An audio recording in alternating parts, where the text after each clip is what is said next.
big issue we have in the modern world is the sun sets and we turn on all the lights in our home. We consume digital devices that are LED backlit devices, and that's essentially a signal comes into the brain and tells the brain that it's solar noon. They don't even know a thing about light and biology and any of that stuff. You're always getting a lot of praise for customer support, saying, well, you know, why is that? What are you doing right? You know, it's not like this magic pill that's going to solve everything, and you've got to be very careful what we are telling people what can and can't do. First thing I do, which is absolutely free, is I get outside and get morning light. Oh, so you don't even need to buy any of this stuff, just go outside. Yeah, exactly. Yeah. So today I sit down with the CEO and founder of Block Blue Light, Daniel Ebbett. Now this is a very interesting conversation. It's not your typical deep dive into the world of red light therapy. Yes, we do cover red light therapy, of course, but we also cover light cycles, circadian rhythm, blue light, sleep, and also the interplay between red light therapy and sleep and circadian rhythm and blue light.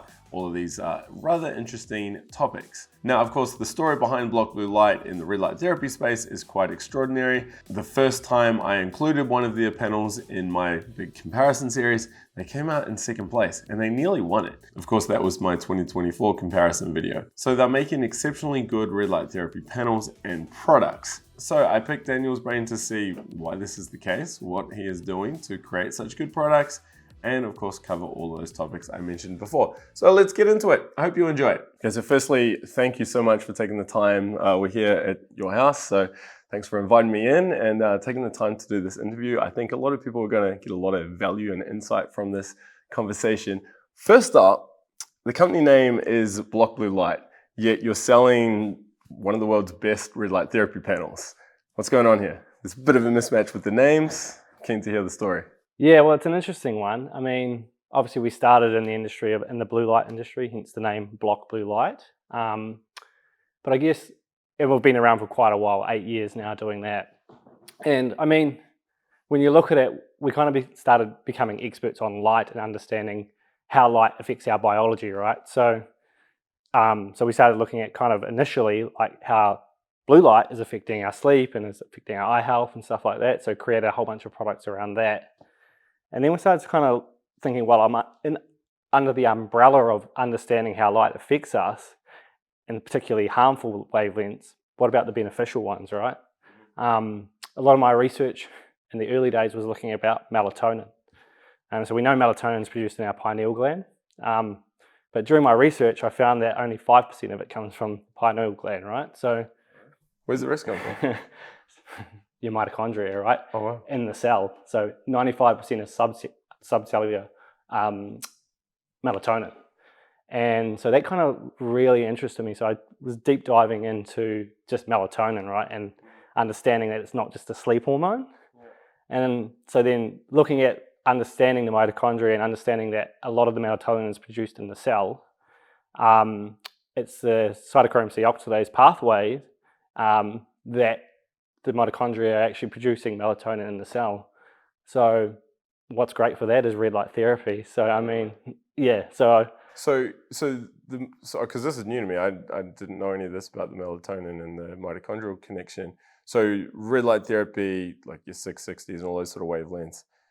I mean, is it helping melatonin just because it's helping the mitochondria and in turn helping melatonin, or is there a more direct benefit? Essentially, yes. Yeah.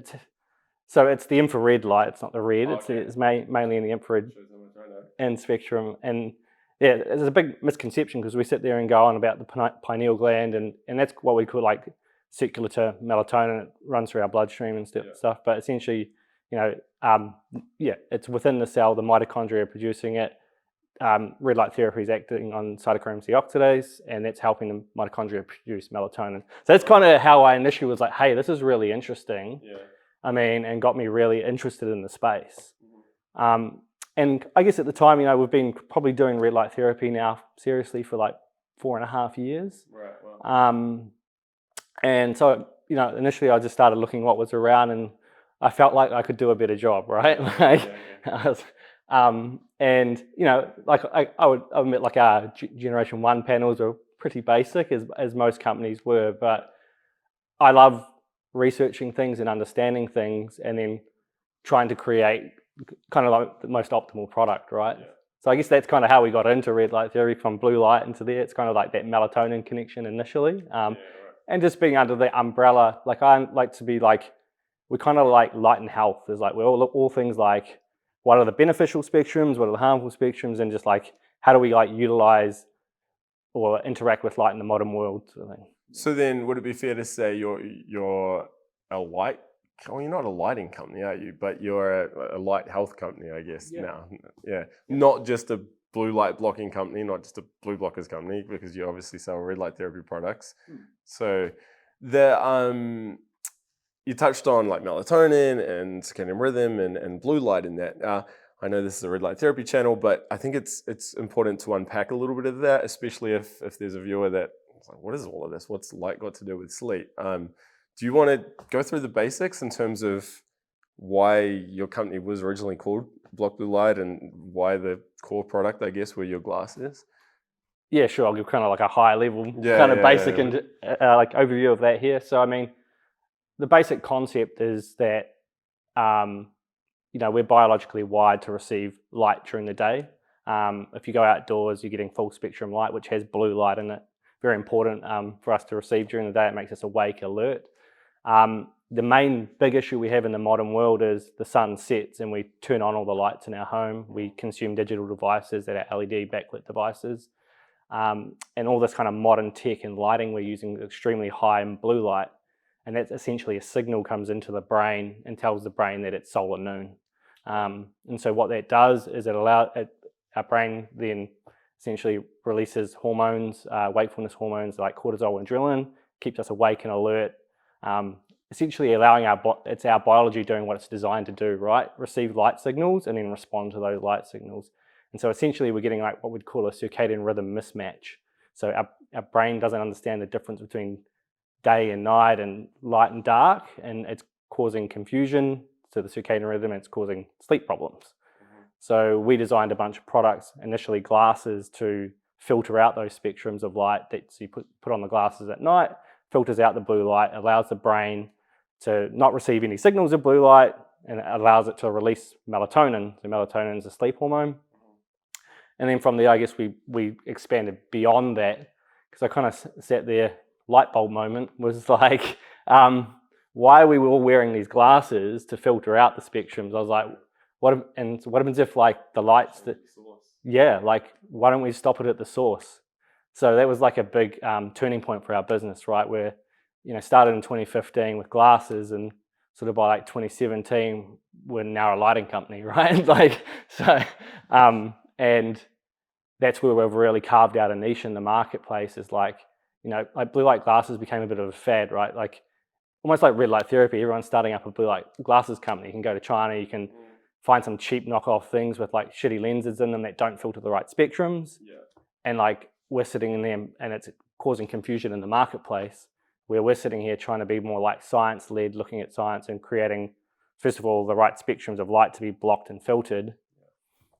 So I feel like you're too critical when you say the blue light blocking glasses become a bit of a fad, because like we know it's not a fad, like it's credible. It's just that, shortcuts have been taken and it's been spun various ways and stuff. But I feel like you're a bit too harsh on yourself and the industry you're in, because with the fad you think it's going to die off in a couple of years' time and people are going to figure out, oh, that was all a joke.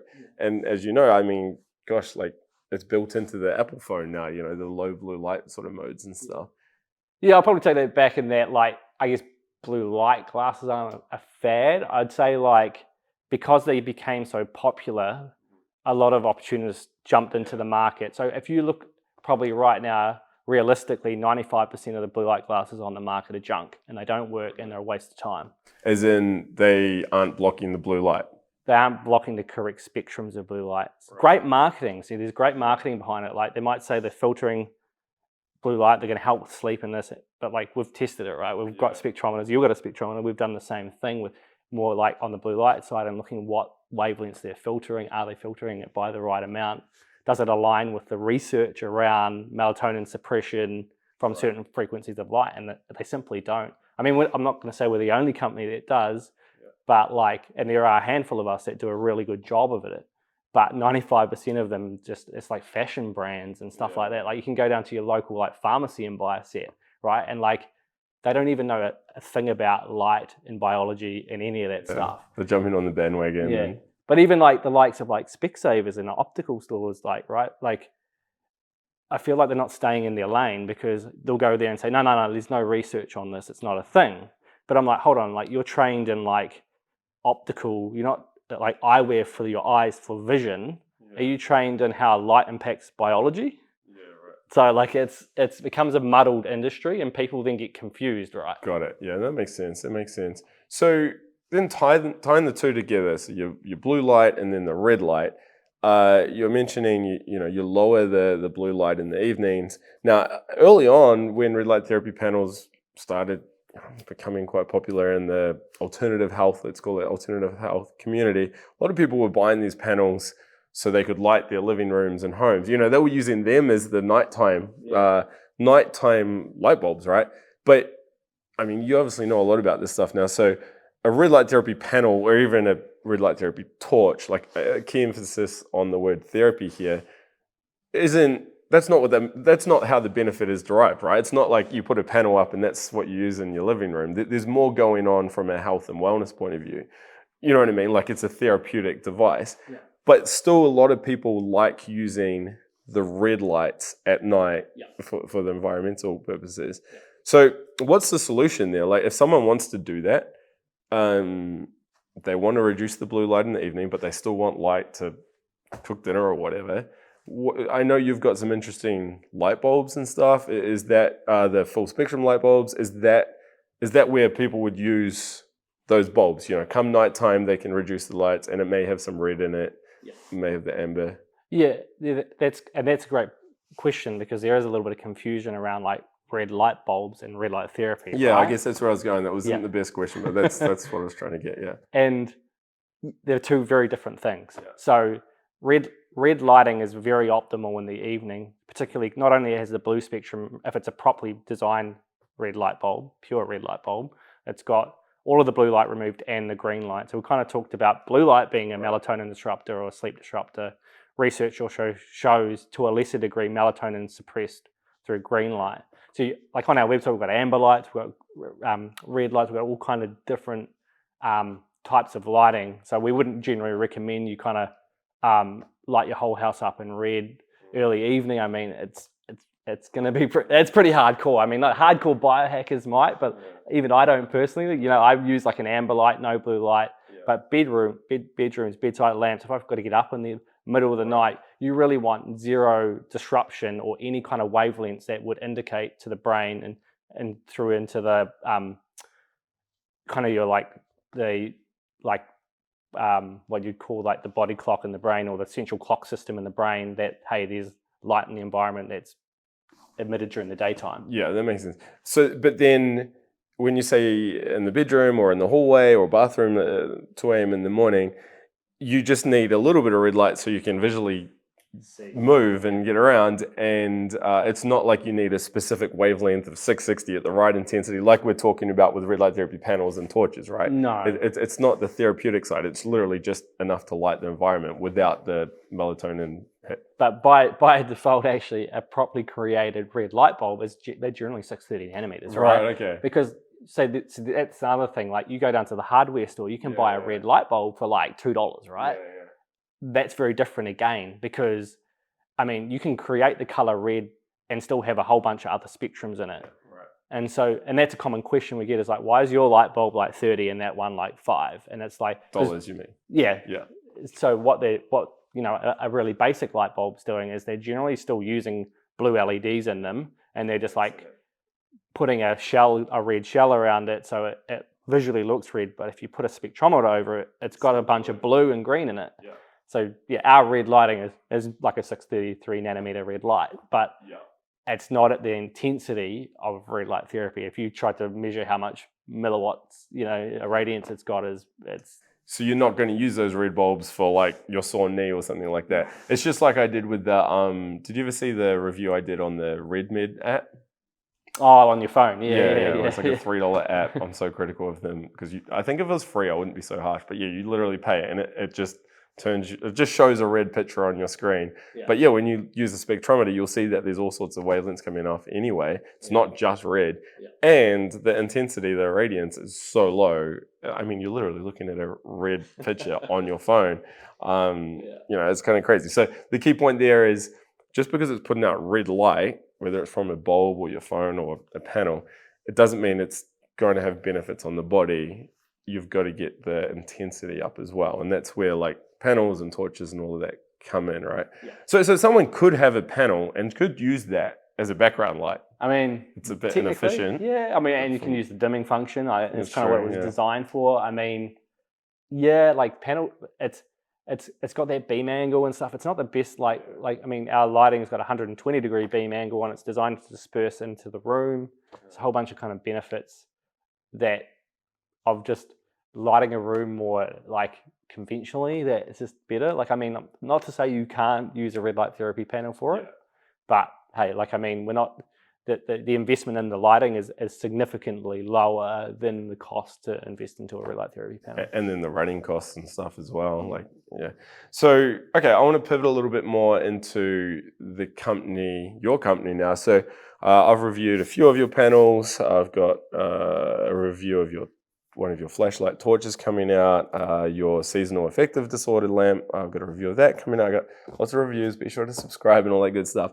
But one thing I've noticed, I noticed this in my comments and in emails and also in the Facebook community, your customer support, you're always getting a lot of praise for customer support, saying, wow, and that saying sometimes they're hearing from you as well, like personally.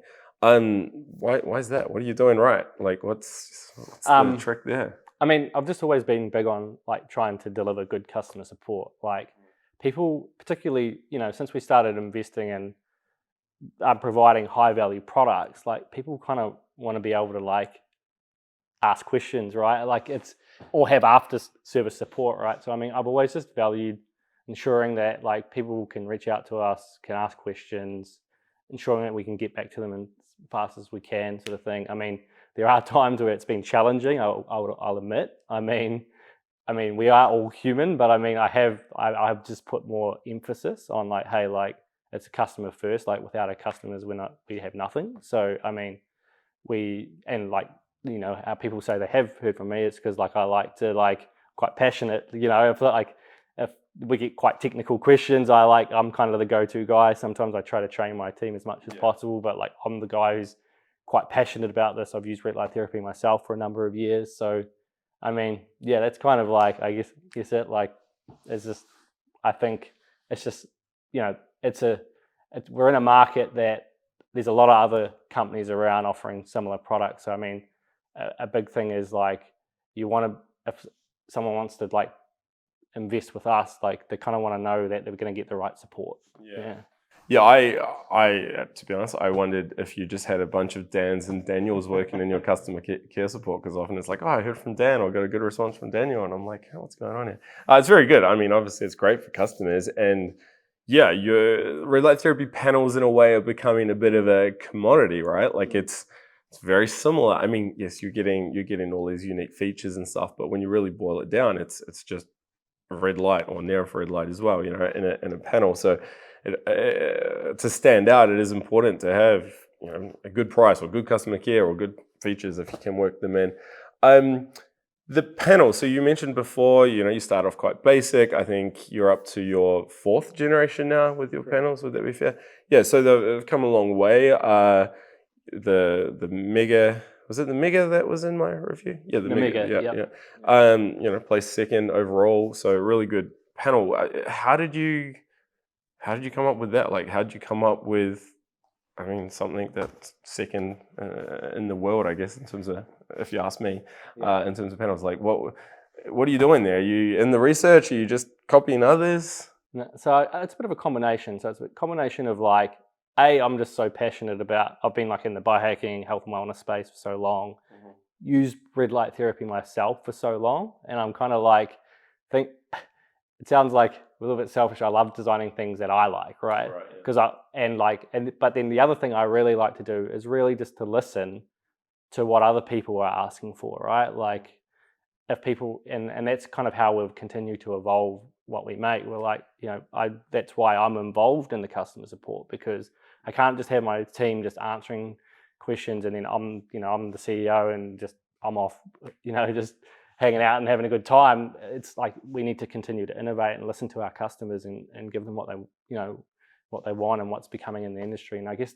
it's kind of a combination of that and just like what I want as well, sort of thing. Like I personally obviously use the products as well. So and I mean, we don't do everything. We don't listen to every request, but it's sort of just like collating things and going, I think, that's a good idea, or no, that's not a good idea, sort of thing. And you're probably cross-checking with the research as well. Like, I mean, someone may want something, I don't know, particular wavelength that is like, well, there's no research to support that. We're not going to put it in. What about the smart modes? Well, I don't know what they call them.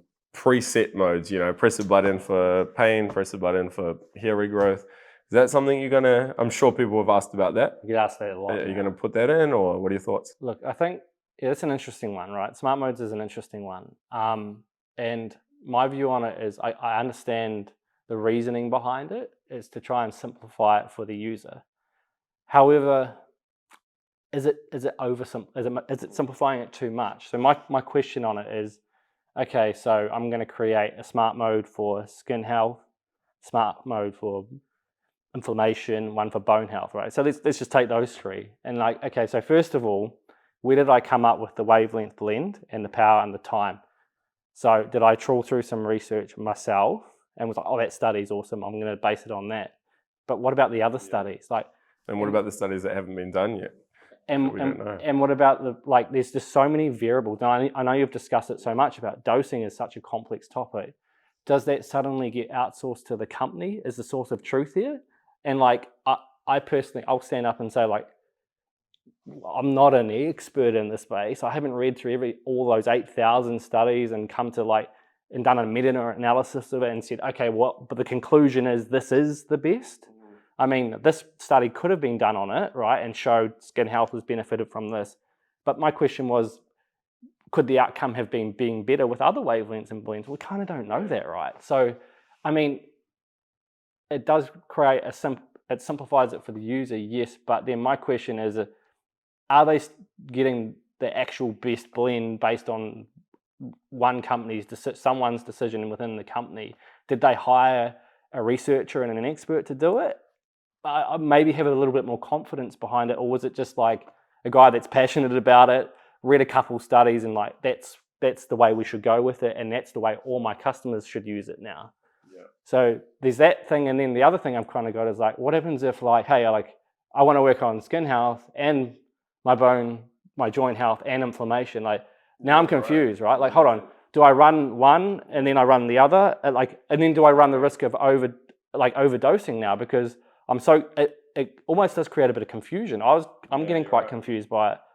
And so my point on it is I feel like with all the features and all the things that are coming out, and I'm not against them all, but in a way it does overcomplicate it when it's not, doesn't need to be complex. We know it works. At the end of the day, and I'm not saying this is the best for everyone, everyone's unique, but in most circumstances, you're going to get the best benefit from running all of the wavelengths generally at a higher intensity. Yeah.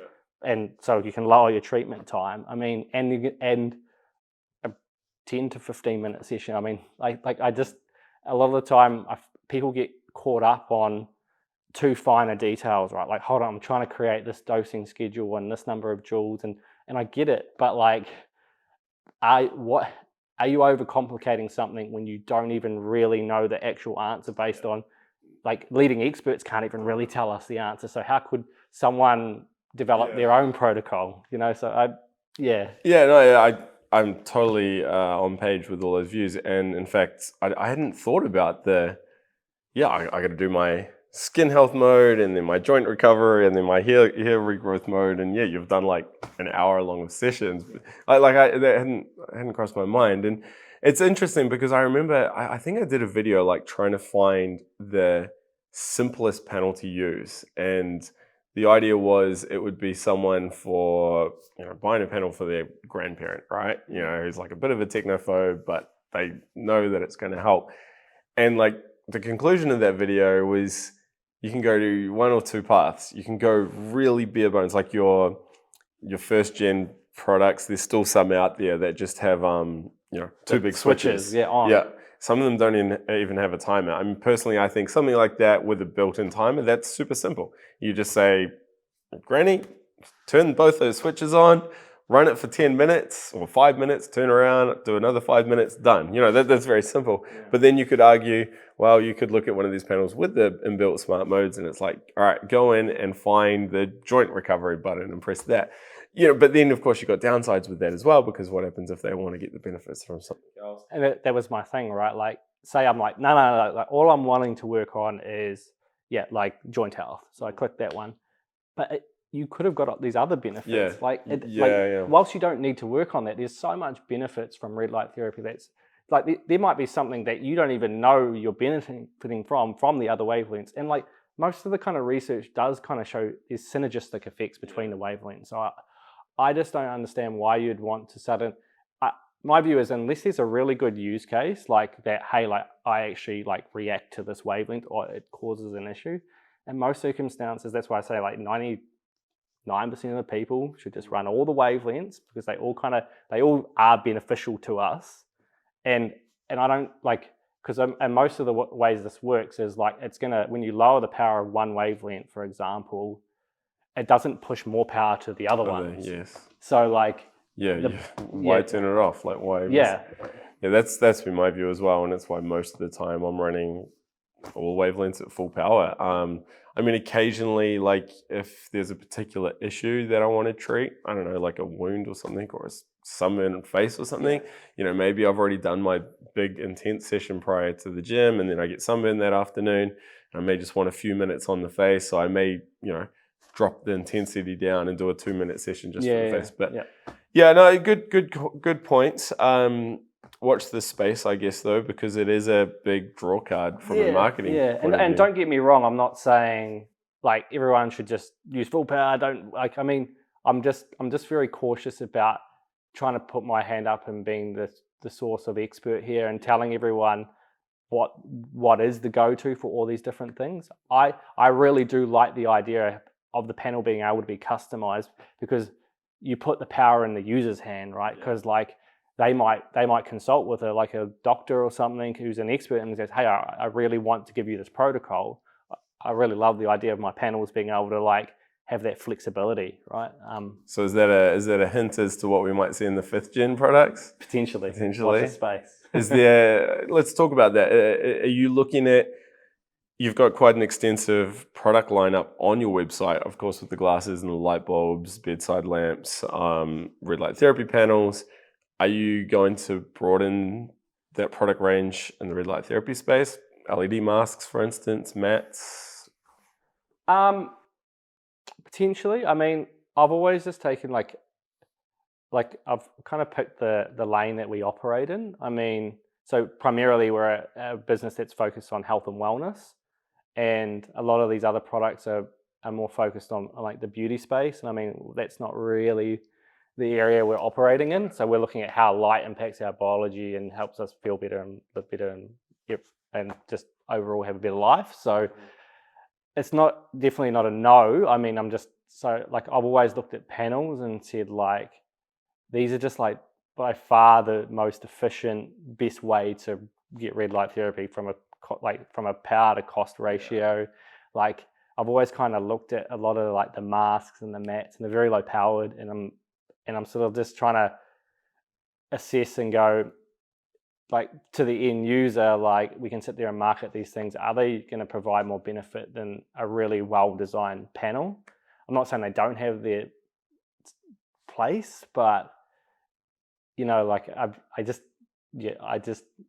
not 100% sold on it yet. Like, I mean, we're actively obviously researching. We want to innovate and we want to create really good products for people. But I mean, we're not just going to bring out a product for the sake of bringing one out because everyone else has brought one out, sort of thing. Yeah, especially with the company's, your approach, like your personal approach, you want to research it and make it better than what's already out there. So there's a lot of work doing that with the mask, for instance, when you've got dozens of masks out there, you know. So it's like, do you allocate your resources there or elsewhere? Hey, I have a really quick favor to ask. If you're enjoying this, can you go down and hit the like button and also the subscribe button? I do a lot of interviews like this, a lot of reviews.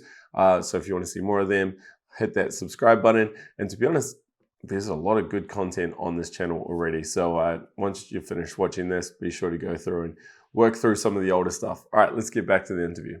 A couple of quick questions, sort of on behalf of the community and also myself. You're an international company, you ship worldwide. I'm talking red light therapy panels specifically here.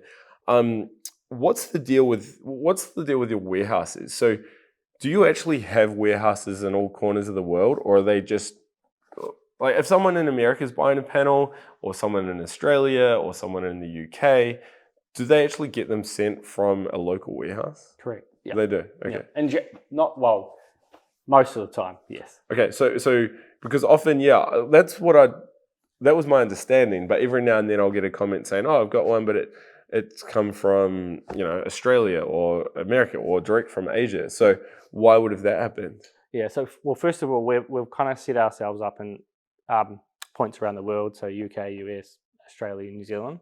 And we kind of hold inventory and all those things. So the way our business works, though, is like if one location drops stock or we're out of stock, we can kind of move to another one. And we've also got the ability to then we obviously manufacture in China, as everyone does, and then we've actually got essentially a warehouse in China that we can pull on as well. So it's just depending when we're trying to meet demands of like stock, and so it gives us that flexibility. We don't charge the end customer anymore. Like, that's essentially, we're just trying to make it available to the customer. What do you mean you don't charge them? Like for the shipping. So like, for example, if we have to internationally ship it from one, it doesn't cost them any extra. No. I mean, so that the idea was we've obviously geographically located around the world to service that local market. If we run out of stock, then there's going to be a long lead time. We've got the ability to call on stock elsewhere. Got it. And then, but we're not going to sit there and go, well, that's now internationally going to pay. We just wear the cost because we just want to have our products available to everyone. Got it. So you're incentivized to have stock in each region because it's going to be cheaper for you guys. Yeah. But if that doesn't work out, you got to make sure you get a product to the buyer. What about then customs import duties? Because I know I've asked you an email about this and I've shared it in the reviews, but yeah, can you just once and for all just like make it official or something so I could refer back to this? If someone's buying from America, Australia, UK, let's use those as big examples. Okay. Yep. What? Well, so first of all, New Zealand, Australia, UK, US, there is no duties because we're locally set up in those regions. If we do end up sending it via another region, there still will be no duties because we will send it duties paid. Oh, okay. In those circumstances. So, I mean, the whole benefit of us being around the world is you get the benefits of local distribution normally, but then we're still locally based there as well. So returns and stuff are local and all that. And that's true. Like, so if someone's in America or UK and they got a return, they can return it. Absolutely. Okay, cool. Yeah. So, all right, what about Europe? They're in France. Yeah, so this is where so we service all of Europe or the EU and Europe from our UK warehouse. Now we've got kind of we're registered for VAT in all of Europe, but there's a kind of a program where it only allows us to send stuff. I think it's under 150 euros. We pay the tax. We'll settle that every month or something with the local tax authority. That must be fun. Fun times with international e-commerce, right? Paying taxes everywhere. Now, when stuff is like a red light therapy panel, it goes into the EU. Obviously, it needs to have tax and duties paid. Obviously, there's just no solution. But we do cover it, right? So that's essentially, this is where the confusion is: do we, don't we? If it's going into the EU, we simply ask, we can't send it with the paid service because it's over 150 euro, but we just ask the customer to pay that and then we refund it to them. So essentially what the price that is on our website is the price they pay from UK into Europe. Okay. Now, if it's anywhere else in the world, so let's Wait. Just so let's just say the panel's €1,500, right? And they're in France. So it's coming out of that's shipped. That's the ship included price. So then it's coming out of the UK into France. Then the customer will get a tax duty bill. Is it all correct? So normally, like we'll ship it with a premium carrier like DHL. So normally they'll just get an online link to pay it. And then so they pay that. Let's say it's $100 or euros, and then they then forward that to you, the receipt. Refund them instantly. Okay, so they'll still, the net amount they'll pay will be the €1,500. Yep, correct. But at some point they'll have to chip in that little bit extra, but they will get it back. Back in, like pretty much like the day they email us. Oh, really? The day we'll just put it straight back into their account. Yeah. Well, all right, that's cool. Yep. So we don't want to. The way we've set it up is we don't want to disadvantage Europe. You know, we've got very fast shipping. We've got the ability, like a local warehouse, in that it's quick to get them. It's easy to return everything. It's just because, like, we were in the UK before Brexit, right? And it just worked. It was part of the EU, right? And it all just worked.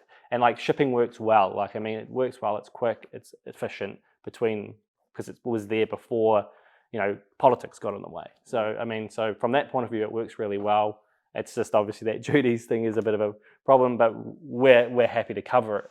Now, when we're talking around the rest of the world, Fiji or something random. Now, we just don't have the ability to track and monitor every single country in the world's their customs laws and duties, and essentially beyond that, we don't cover duties. Sorry, the only other country we do is Canada, so we do cover for Canadians as well. So Canada works in the same way as France would, correct. For instance. Yep. I'm assuming it's coming from America. Yep. For Canada. Yep. Okay, so you've got Australia, New Zealand, USA, and the UK. All warehouses there, so it's just straight from the warehouse, no border issues whatsoever. Canada and all of the EU, it's coming from a closed warehouse, and then you do the reimbursement on the customs. All other countries, the customer will pay the duties. Correct. Yep. Okay, there we go. Done. I can cut this piece off and refer people to it whenever they have a question. You mentioned shipping from China and how all panels are made in China. Now, I know a lot of people have been asking me lately, like, hey, why not just go straight to China and buy a panel from them, individually, right? What would you say to someone who is thinking, do I buy this panel that looks very similar to yours but is not quite the same, or spend a few $100s extra and get the panel from you? What are your thoughts? Yeah, well, and it's a hot topic right now, right? It's like I can go to China and I can buy a panel that looks the same. Now, it may look the same. It's the kind of the first thing is like I don't know how many different ways you can kind of make a red light therapy panel look, right? That's why a lot of the companies look the same. Now, I mean, there's a number of issues with China. It's just it's a riskier kind of way to go. Like, yeah, sure, you could save some money, but when things go wrong, that's when it's going to be quite concerning on how you deal with a factory. Like, they're not customer support people. I don't think they're going to like collect your panel back off you and fix the issue. That's a minor thing. I mean, that's an inconvenience thing in my view. The biggest issue I have is around quality control. And I know that from having manufactured panels with Chinese factories for a number of years, and I mean, you're putting a lot of trust in them, and what's on paper is what it is, right? So I mean, we've invested in our own spectrometer and our own equipment to make sure like we batch test everything, right. So it's coming we don't just do a third party test once and then just leave it. Like we kind of, so because I found the third party testing thing an interesting area, right? Like, and I get the point of it, but then at the same time, I kind of think it's also got its flaws, right? So theoretically, let's say I produce a panel in China and I bring it into the US, into my warehouses, and I go get a third party test done in a laboratory, and it's got all these amazing, great wavelengths, great irradiance, everything. But what's to say, like, I continue to make my panels that way, right?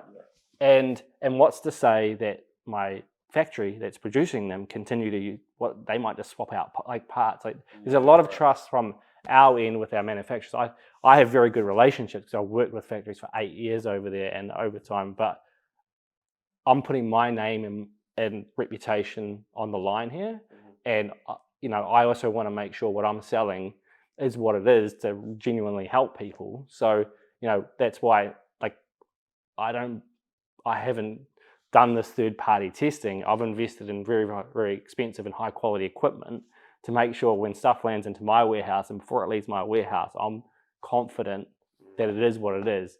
Now, if I'm just an end consumer and I'm going to go to China and buy a panel, like you don't have that equipment. And you could be buying like the seconds from a big company and they had a faulty batch and the company's offloading it, or you have no idea, right? What wavelengths are in it? Like what's the EMF levels like? Is it like, I mean, they can just say whatever they like. I'm not saying they're all like that, but there certainly will be some bad players over there, and you just don't.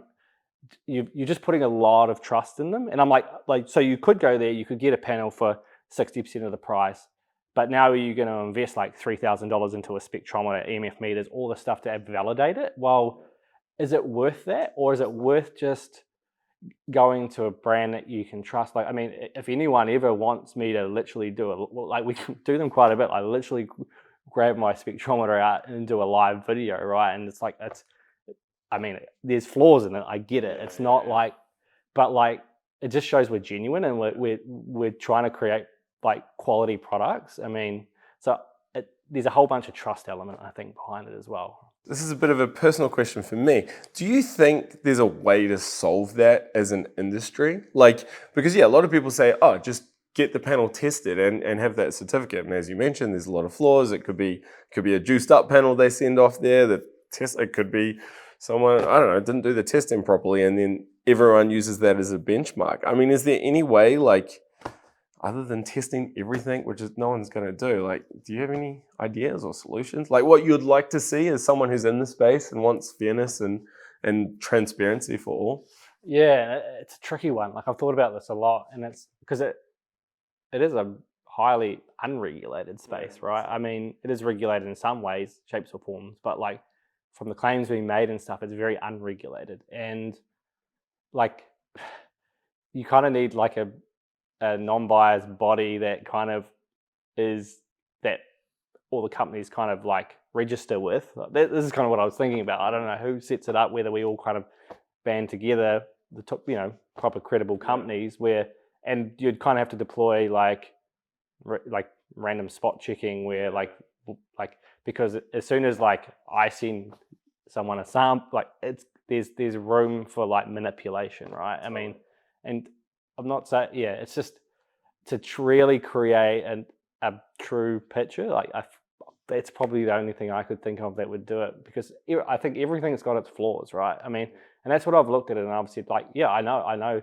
like, and let's be honest, like even the testing you do has got its flaws, and like someone could pick that apart and go, what was the control environment? Was your spectrometer, has it been calibrated in the last 12 months? Like all these things, right? And like, and I get it, like that's the disclosure, right? Like you're like, hey, I'm just the guy like just testing panels in my house. Like it's like like I'm not claiming to be like this laboratory, like, and I mean that's the view I took, and was like, I think the best value I can provide of like assurances to my customers is like, hey, like we own all the stuff to test it all. Like again, like I mean, we probably could invest in more expensive stuff. Like you said, it's like giving you a relatively accurate picture of what's going on. Yeah. I mean, we would know if something was off like pretty quickly with it. If like I suddenly do some testing, I'm like, hold on a minute, what's going on here? Like that's not the wavelength. Or hey, why is the like magnetic fields on this panel gone through the roof? Or like why is my power levels like if they like swapped out for like some shittier componentry in there, like we would know. But like as an end consumer, would you know what batch you got from this factory? Like it's Russian roulette is kind of my thing. So. Yeah, it just adds more variables and complexities. When people say, hey, how long should I use this panel for this treatment? It's just like, oh my God, where do you start? Like there's so many variables. And then you've got that variable on top because you don't even know what the panel's doing and if they've got it straight from China or, I mean, yeah, like they get a bad batch, a big company. I think an independent organization that was doing random checks is probably the best solution, at least that I can think of at the moment. Like every now and then it just goes out and orders one, tests it, and like, hey, but even then it's like, then what do you do with that data? Like and if people are actually gonna, it's a complex beast. The good thing is though, like it's hard to get this wrong in terms of red light therapy, right? Like I mean, really, like you were saying before with the preset modes and that, like we're kind of overcomplicating it because, I mean, I remember years ago, like I had a very basic panel, 5-10 minutes, that changed my life. That's why I'm doing what I'm doing now, because I'm like, man, this works, So, but I think the bit that annoys me, and I'm sure it's true for you as well, is like when you have companies doing these big, bold claims that are just flat out lies. Most powerful panel in the world, or it's putting out 300 milliwatts over a centimeter squared. It's like, no, it's not. That annoys me because I'm like, hey, you're just lying. But it must annoy you because it's like, that's not fair. It's like you're making claims that are just not true and people are probably going there because of it. Yeah. Yeah, and it's interesting, right? Like the whole solar meter kind of measurement stuff. And like, hey, like in disclosure, we have solar meter measurements on our website because we didn't have them and it caused a whole bunch of it. Like it is the industry now, right? And I'm like, well, we have them there for comparative purposes because then people are like, oh, well, hold on a minute, why is this one like 250 milliwatts and yours is only like 80? And it's like, yeah. So I mean, so we kind of at least want to have some comparative way for people to look at. But like you're right. Like I mean, it's the beast of the internet, right? People can just say whatever they want and market things well. But like and that's why I say it's like a largely unregulated industry in that and thinking like, I mean, I think we may get to a point where more regulation starts to come into play and like what people can and can't say will be started to be regulated more because we are talking about health products and and I welcome it because I think you can't it's not like this magic pill that's going to solve everything and you've got to be very careful what we are telling people it can and can't do. What's your personal, I was going to say red light therapy routine, your personal lighting routine? Because obviously, use this as an advantage to plug all your products, but do it, I want the truth here. Like, what are you using from the minute you get up to when you go to bed, and even after you go to bed, to optimize circadian rhythm biology, but also your health and everything? Yeah. Yep. Cool. So what's Dan's full routine from when he gets up to bed? So the first thing I do, which is absolutely free, is I get outside and get morning light. Oh, so you don't even need to buy any of this stuff. Just go outside. Yeah. Exactly. Yep. And it's free, right? So like that is like one of the biggest things I've always promoted. Like I feel like it's one of the most important things you do is get out in the morning and get natural light, particularly into the eyes. And that helps like, again, there's blue light in the environment. It sets your circadian rhythm, so it allows your body to clear out melatonin. It allows the adrenaline and cortisol to come in to make you feel awake and alert. So that's the first thing I do. The next thing I do is my red light therapy session. I've got a busy day, so I really, really. A lot of people ask me like, why do I do it? Like, why do I like it? There's a lot of customers ask me why I'm using it, and I really find it helps with my energy levels. Like I live a pretty stressful life running a business. There's a lot going on.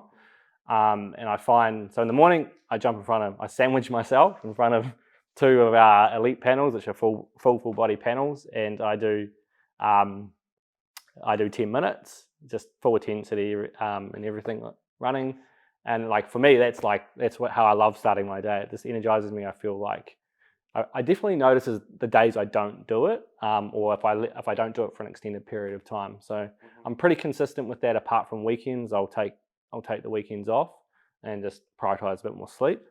So then beyond that, in the morning, I'll turn on, like if I'm particularly in winter here and stuff, it's only sun's just coming up, so I'll have some lighting on the house. I use full spectrum lighting. So what I mean by full spectrum lighting is we've designed lighting that and it's like a white light, like your typical white lights, but it actually has all of the colors. So it has equal amounts of blue, green, orange, and red lighting in it. So it's trying to replicate the same kind of lighting as outdoor light. So you're getting that indoors. And the benefits to that is it's not isolating blue light by itself, which is causes oxidative stress and damage and cellular breakdown. It's got the red light in balance. So you're getting the restorative, regenerative benefits of red combined with blue, and that nets off as natural light. Yeah. Then I'm in the office, right? So in the office, it's more difficult to control your light environment. We've just moved offices, so we haven't had a chance to install our lighting. So that means I've got to wear some blue light glasses, not blue light blocking glasses. I want to just filter down the spectrums of light to bring down the levels of blue. So I'm kind of wearing like a more yellow tinted set of glasses during the day in the office. I have Flux installed on my screens, which is a piece of software to reduce the blue light exposure. So yeah, at the office, and once I leave the office and come home, generally it's now in winter, so it's nighttime. So yeah, all our kind of overhead lighting will come on, which is all our lighting which has got no blue light in it. It's like an amber type of lighting. So while we're cooking dinner, just hanging out in the evening, we've got all that kind of lighting on. And then once we've kind of finished cleaning up for the evening, all the overhead lighting gets shut off. There's actually research around, like, not only is it the spectrum of lighting, it's the intensity of the lighting and also the angle of the lighting can impact. So if you kind of think like if we look at our, like, how we've evolved, right, like under the sun, right? So at nighttime we have lighting from like eye level and below, and it's lower intensity, like fire, right? Yellow, orange, and red light. So I kind of like deploy that in our house. So overhead lighting comes off as we're going into later in the evening. We have a couple of lamps around the house with red light bulbs in, and we've got the red lighting. So while we might be reading a book or watching TV or just kind of hanging out. Normally we've got the full-on like blue blocking glasses on, the amber or the red lenses in case we're looking at a screen. And then down our hallway, motion lights activated with red lighting. We've got bedside lamps. Kind of got like all our products spread out around the house. So show home. Yeah. Your house. So pretty much like nighttime is just like really utilizing the more of the general lighting products and trying to like use them in a way that it's not just going to impact our sleep. I don't personally do red light therapy at night. Like it's a bit of a mixed bag whether people benefit from that. Some people, it wakes them up. Like I said, it gives me a lot of energy. So I find if I do it in the evening, I'm quite energized. So I don't really do it then. My wife does it in the evening sometimes, and she finds it relaxes her, right? Yeah, So, it's funny. Yeah, it's so different. So, So sorry, I didn't mean to cut you off. So you're going to bed. Yeah. And then. So do you sleep with the lights on or anything like that? Got a night light? It's actually an interesting question. Like some of our like advertising on Facebook is like with lighting and stuff, and people are like, I turn the lights off when I sleep, and I'm like, do you not get it? Like this is to use before you go to sleep. Like it's trying to educate people that like we're not trying to promote using all our light, because like we talk about the light that helps you sleep, right? And they think, I need to have this light on to get better sleep. It's like no. It's like this is the light you use before bed, so then you can actually get to sleep. So yeah, when we go to sleep, all the lights get turned off. We've got blackout curtains and stuff. If I'm traveling, we sell sleep masks as well that are completely blackout sleep masks. But then if I need to get up in the night, get motion activated lights just come on with red lighting in our bathroom and stuff like that. So my kids would love it here at nighttime, just running around, seeing what lights they can trip. It's quite a comprehensive protocol. And yeah, I can tell there's a lot of passion and knowledge behind all of this stuff. In a different life, not a different life, a long time ago, I actually wrote a lot of articles on a lot of this stuff, morning light and all of that. So I'll put links. It's over at my alexfergus.com website. I'll put links to that. But I know there's a ton of amazing content over at your site. Speaking of your site, where can people find out more about, or where can people go if they want to buy these products, the panels, learn more about it, and also yourself? Do you have any personal channels you want to promote? Yeah, sure. So I mean, again, we're around the world. So like if you're in the US, it's blockbluelight.com, and New Zealand.co.nz, and Australia.com.au, and UK.co.uk. On our site, I mean, we've got a ton of blogs on there, like not as many as you, I must admit. Like we've got about 100 or so, and primarily focused not just on like blue light and stuff, but we kind of take down, again, the umbrella of just light in general and like how lights impact us in all different ways. So, we've got stuff about like seasonal affective disorder and full spectrum lighting, red light therapy, blue light, all that kind of stuff. So wealth of information on there. In terms of socials, I mean, I personally I'm not on social media myself, but like we've got, you know, Block Blue Light Official is our kind of our handles for most of our social media.